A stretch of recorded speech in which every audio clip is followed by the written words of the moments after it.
We dismiss history at our peril. Liberty Nation Radio with Mark Angelides. And we're back on Liberty Nation Radio, continuing our conversation with Liberty Nation's chief political correspondent and satirist, Mr. Graham J. Noble. Now, earlier in the show, we talked about the Biden family issues. Now I want to hop more to the other side of the aisle.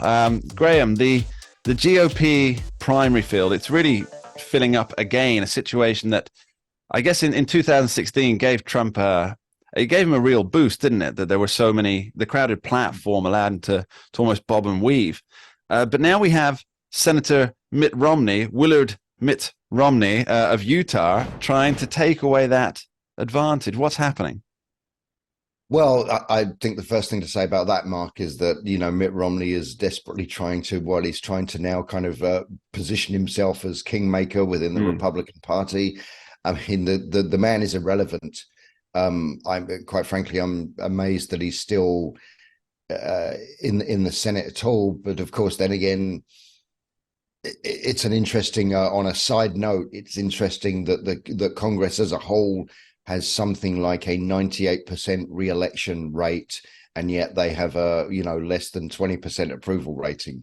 So there's something wrong there. There is something wrong with that equation that we should discuss another day, because there's a lot to delve into there. But anyway, so Mitt Romney, I think he's just trying to remain relevant. Notice he chose not to run for president himself this time. And now, of course, he's basically saying, well, there's too many people in this race. That's going to help Trump. So basically, all the ones who have realistically no chance of winning the nomination should drop out. But I think if everyone's going to take him at his word, then Trump is going to be running uncontested. Because, in my opinion, really, I'm not sure that Vivek Ramaswamy is surging, and I think I like the fact that he's running for the nomination. I like what he has to say, and I think that's a good thing. But Ron DeSantis has always been considered as Trump's number one contender there, and yet Ron DeSantis, he fired 38 members of his campaign just the other day, and he said, the DeSantis Great Reset. And he said, of course, is streamlining and making it more effective. But when you fire 38 members, basically about a third of his campaign was given the pink slip, and he's not doing so well while Trump continues to surge in popularity. DeSantis really isn't going anywhere, and so. But yeah, Romney is desperate. He's another one of these. He's another kind of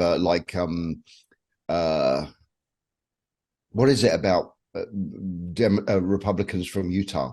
I don't know, but and Wyoming and places like that.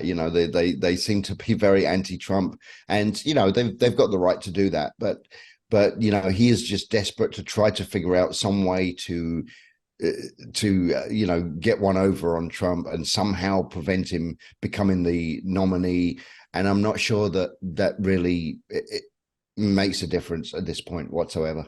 It's an interesting strategy, isn't it, though? So he thinks that candidates with no serious pathway, which if we look at the polling now, sure, we're a long way out, so polling is, it's a bit off. And, of course, Donald Trump is facing numerous indictments, any of which could land him in jail, which, although that is no preclusion of him actually still running for office and assuming the presidency, even if he is in jail, interestingly enough. But it seems that these candidates with no viable pathway, which, as you point out, could be all of them, they may end up splitting the anti-Trump vote, thereby inadvertently handing a victory to the Donald. But does Mitt Romney not have faith in the electorate, the GOP electorate, to vote tactically to get what they want? No, I think Mitt Romney is one of these, he's one of these establishment types who, quite frankly, I'm quite certain he despises the electorate, and he thinks that the American voters are just stupid, and they basically have to be, they have to be guided in some way or even coerced in some way into voting a particular way.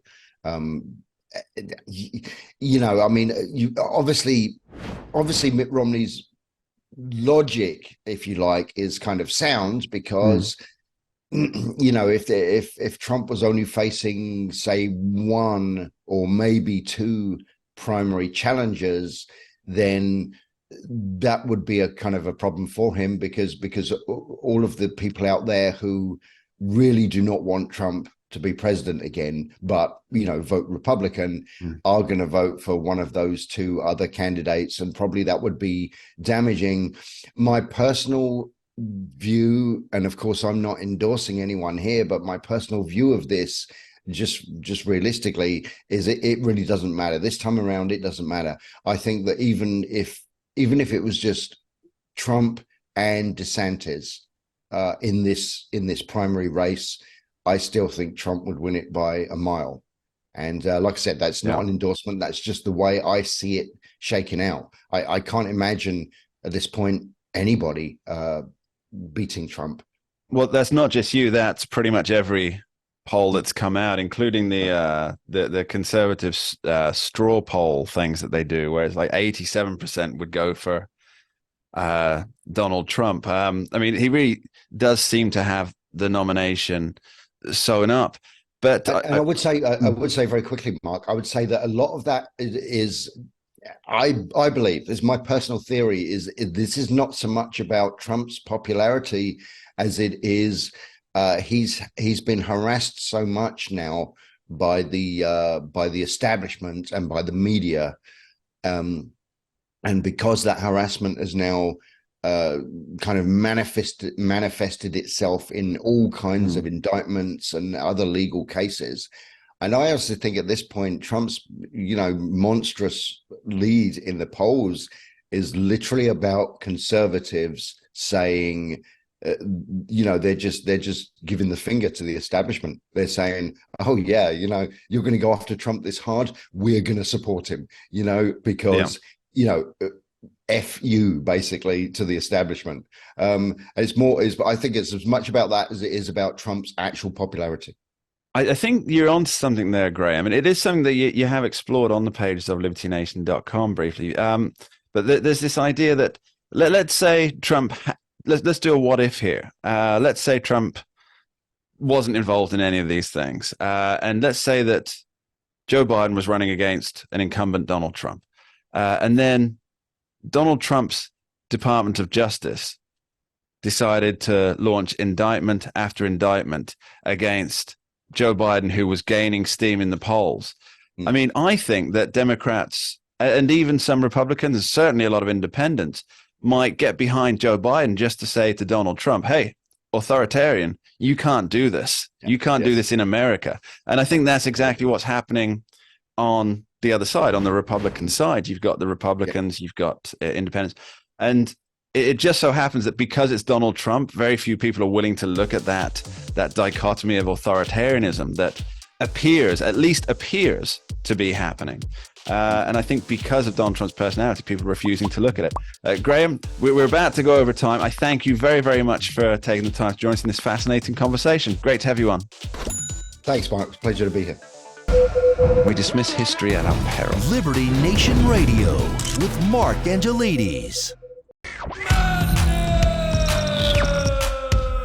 Don't get caught up in the media madness. Join our movement for free thinking and free speech at libertynation.com. Publishing news and analysis 24/7 with original articles by our team of authors who tell it like it is. Join us each week for online TV shows, The Uprising Podcast, and Liberty Nation Radio. We believe in free thinking and free speech. We are libertynation.com.